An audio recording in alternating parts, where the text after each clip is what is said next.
Govindachami jail ചാടുന്ന CCTV ദൃശ്യങ്ങൾ എന്ന് പറഞ്ഞ് കുറേ എന്താ പറയുക വീഡിയോസ് കണ്ടു. അതിൽ ഒരു ഇടവഴിക്കിടയിൽ ഒരു ഇരുട്ടിനകത്ത് ഒരു കറുത്ത മനുഷ്യനെ പോലെയുള്ള ഒരു ജീവി അങ്ങോട്ടും ഇങ്ങോട്ടും ഇങ്ങനെ പോകുന്നൊരു വീഡിയോ കാണിക്കുന്നുണ്ട് അല്ലേ? ആരാണ് ഈ വീഡിയോ കൊടുത്തത്? ഏത് ജയിലധികാരികളാണ്? അത് ഗോവിന്ദചാമിയാണ് എന്നുള്ളത് നമുക്ക് ആർക്കെങ്കിലും വിശ്വസിക്കാൻ കഴിയുമോ? അത് കഴിഞ്ഞിട്ട് പിന്നെ എന്താ കാണിക്കുന്നത്? വേറെ ഒരു നിഴൽ ജയിലിൻ്റെ ഉള്ളിൽ കൂടെ പോകുന്ന പോലെയുള്ളൊരു വീഡിയോ. അത് കഴിഞ്ഞ് അതിൻ്റെ നേരെ പിന്നാലെ കാണിക്കുന്നത് നമ്മളെല്ലാം കണ്ട ഗോവിന്ദചാമി കൈ തലയിൽ വെച്ച് പോകുന്ന വീഡിയോ. എന്നിട്ട് നിർത്താതെ മാധ്യമങ്ങൾ പറയണത് ഇതാ CCTV. ഒരിക്കലും അത് ഗോവിന്ദചാമിയല്ല. പത്രമാധ്യമങ്ങൾ കുറച്ച് ഈ വിഷയത്തിൽ അലർട്ടാവണം. അതിൽ കൊടുത്ത ഫോട്ടോ ആണിത്. ഇത് കണ്ടോ നിങ്ങൾ? നൂല് കെട്ടി എന്ന് പറഞ്ഞത് ഇത് ഏതൊരു പശുത്തൊഴുത്താ. ഇതൊരു പശുത്തൊഴുത്താ. ഇതാണ് ഗോവിന്ദചാമി മുറിച്ച് പറഞ്ഞ് കാണിച്ചത്. നിങ്ങൾ ആ കള്ളികൾ തമ്മിലുള്ള വ്യത്യാസം നോക്കൂ. ഇതിനുള്ളിൽ കൂടെ ഒരു മനുഷ്യനും അതിന് അകത്തുകൂടെ ഒരു പോത്ത് കടന്നു വരും. ഇങ്ങനെ ഒരു ജയിലുണ്ടാവുമോ? അതിൽ കെട്ടിയ നൂല് നോക്കുങ്ങൾ. നൂല് കെട്ടി മറിച്ചതിനാണ് ആ നൂല് കെട്ടിയത്. ഇത് നൂലാണോ? ഇത് ഗോവിന്ദചാമി വല്ല സ്വാമിയായിട്ട് അവിടെ വല്ല പൂജയും നടത്തിയോ സംശയിക്കും. ഈ നൂലൊക്കെ പാടെ അവിടെ വരണമെങ്കിൽ. അല്ല, നിങ്ങളൊന്ന് ആലോചിച്ച് നോക്കൂ. ഇന്നലെ ഗോവിന്ദചാമി ജയിലിൽ നിന്ന് സെല്ലിൽ നിന്ന് ചാടിയ ഫോട്ടോ ആയിട്ട് ഇവിടുത്തെ മാധ്യമങ്ങളിലേക്ക് അവിടുന്ന് ജയിലിൽ നിന്ന് ആരോ അല്ലെങ്കിൽ ജയിലിൽ നിന്നാണ് എന്ന് പറഞ്ഞുകൊണ്ട് മാധ്യമങ്ങളെ പറ്റിച്ച ഫോട്ടോ ആണിത്. ഇതിൻ്റെ എല്ലാ റോഡുകളും മുറിക്കുന്ന അതിൻ്റെ കൃത്യമായ വീഡിയോ എന്നൊക്കെ കാണിച്ചാൽ അതിനെ കൗണ്ടർ ചെയ്യണം പിണറായിക്ക്.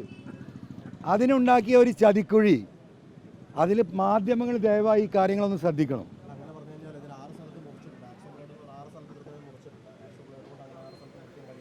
ഒരിക്കലും കഴിയില്ലല്ലോ. അതാ ഞാൻ ഇന്നലെ പറഞ്ഞത്. ഞാൻ ഇന്നലെ പത്രസമ്മേളനം നടത്തിയ ഡെമോ കാണിക്കുമ്പോൾ ഞാൻ നിങ്ങളോട് പറഞ്ഞൊരു വാക്കുണ്ടായിരുന്നു. എന്തായിരുന്നു? ഇന്ന് വരെ ആ ജയിലഴി മുറിച്ചിട്ടില്ല. പക്ഷേ ഞാനിത് കാണിക്കുമ്പോൾ ചിലപ്പോൾ ഇന്ന് വൈകുന്നേരം ആകുമ്പോഴേക്കും അത് മുറിക്കപ്പെടാം. കാരണം നാളെ ഇതിന് അന്വേഷണം വരും. ഞാൻ എന്താ പറഞ്ഞത്? എന്നെ കൊണ്ടേ കാണിക്കണം എന്നല്ലല്ലോ പറഞ്ഞത്. ഞാൻ പറഞ്ഞത് പത്രമാധ്യമങ്ങളെ ജയിലിൽ കൊണ്ടുപോകണം.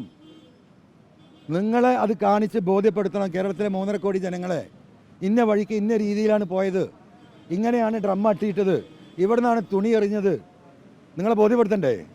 അതിന് ചെയ്ത പണി എന്താ?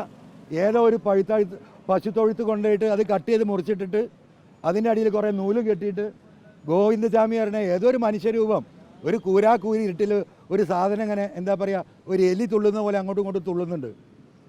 എന്നിട്ട് പിന്നെ ഈ ചങ്ങാതി പുറത്തേക്കൂടെ പോകുന്ന തലയിൽ കൈവച്ച് ആ ഫോട്ടോ കാണിച്ച് ഇതാ ഗോവിന്ദചാമി അഴിമുറിച്ചു പുറത്ത് കടക്കുന്നു. ദയവായി നിങ്ങളൊന്ന് ശ്രദ്ധിക്കണം. ഇതിലും വലിയ പറ്റിപ്പ് വേറൊന്നുമില്ല. അപ്പം ഇതാണ് കേരളത്തിൽ നടക്കുന്നത്. ഇത് ഇങ്ങനെ പോകൂ. ഇത് ചോദിക്കാനും പറയാനും ആരില്ല. ചോദിക്കേണ്ട ആരാ? നമ്മളെ പ്രതിപക്ഷമല്ലേ ചോദിക്കുന്ന. നിങ്ങൾ കേട്ടില്ലേ? ഓ നല്ല സുഖമല്ലേ ജയിലിൽ? എന്തൊരു സുഖം. ആരാ അവിടുത്തെ ജയിൽ വകുപ്പ് മന്ത്രി? പ്രതിപക്ഷം ഒന്ന് ചോദിച്ചോ?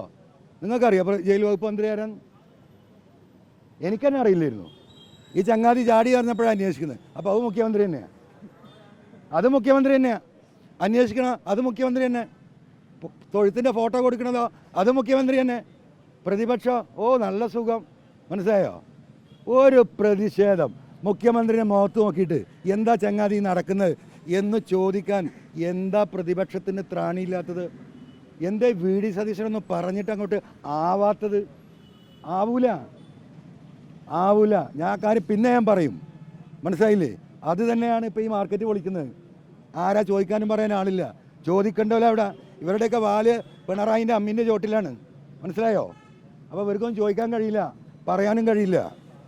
അത് തന്നെയാണ് വസ്തുത.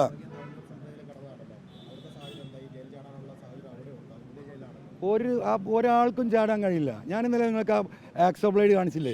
ഞാൻ നിങ്ങളോട് പറഞ്ഞല്ലോ, നിങ്ങളൊരു ആക്സോ ബ്ലേഡ് വാങ്ങിയിട്ട് ഒന്ന് മുറിച്ച് നോക്കൂ. ഇവിടെ തൊട്ടടുത്ത് തന്നെ ഇൻഡസ്ട്രി. നിങ്ങളൊന്ന് പോയി നോക്കൂ. ഇപ്പോൾ അവിടുത്തെ തൊഴിലാളികളോട് നിങ്ങൾ ചോദിക്കൂ. ആകെ 1 മില്ലിമീറ്ററാണ് ഇതിൻ്റെ എന്താ പറയുക ടീത്ത് ഉണ്ടാവുക. അത് അരമണിക്കൂർ ഇങ്ങനെ ആക്കിയാൽ ആ സാധനം പോയി. പിന്നെ അതൊരു ഫ്ലാറ്റ് കമ്പി കഷ്ണം, ഒരു തകിട് മാത്രമാണ്. അങ്ങനത്തെ ഒരു സാധനം വെച്ചിട്ട് ഈ സാധനം മുറിക്കുക എന്ന് പറഞ്ഞാൽ ലോകത്ത് സംവിധാനം 1000 ആക്സോ ബ്ലേഡ് ഉണ്ടെങ്കിൽ അത് മുറിക്കാൻ കഴിയില്ല. ഇത് വസ്തുതയല്ലേ? പച്ചക്കള്ളം. എന്നിട്ട് അത് ബോധ്യപ്പെട്ട് നടക്കുക ഇവിടുത്തെ പ്രതിപക്ഷം. അപ്പം ഇതാണ് സ്ഥിതി. കേരളം എന്ന് പറയുന്നത് ഒരു വെള്ളരിക്ക പട്ടണമായി മാറി. എന്ത് തോന്നിവാസവും എന്ത് തമ്മാടിത്തവും പിണറായി വിചാരിക്കുന്നത് എന്തുവിടെ നടക്കും? ചോദിക്കാനും പറയാൻ ഒരാളില്ല, ചോദിക്കാൻ ശേഷിയില്ല, ഒറ്റ ഒരുത്തനുമില്ല. ചോദിച്ചാൽ അവൻ വിവരം അറിയും, അത് തന്നെ. ആ വിവരം എന്താണെന്നുള്ളത് പിന്നീട് പറയും.